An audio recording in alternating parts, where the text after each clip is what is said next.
Veg omelette ఎప్పుడైనా తిన్నారా? అయితే ఒక్కసారి ఇలా ట్రై చేసి చూడండి, టేస్ట్ అయితే అదిరిపోయింది.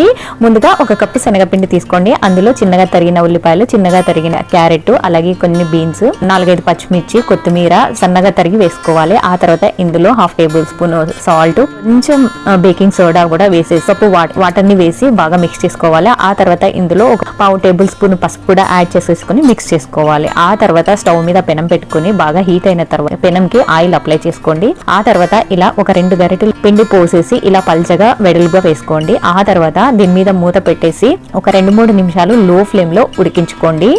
ఇలా ఒకవైపు ఉడికిన తర్వాత మరొక వైపు ఆయిల్ ని అప్లై చేసుకొని మరొక వైపు కూడా గోల్డెన్ బ్రౌన్ కలర్ వచ్చేంత వరకు వేయించుకోవాలి. అంతేనండి, ఎంత సింపుల్ చూసారు కదా వెజ్ ఆమ్లెట్. ఈ కార్తీక మాసంలో నాన్ వెజ్ తినని వాళ్ళకి ఇది బెస్ట్ ఆప్షన్ అని చెప్తాను. అందుకని ఈ రెసిపీ పోస్ట్ చేస్తున్నాను. ఈ దాల్ రెసిపీ కావాలంటే కమెంట్ చేయండి.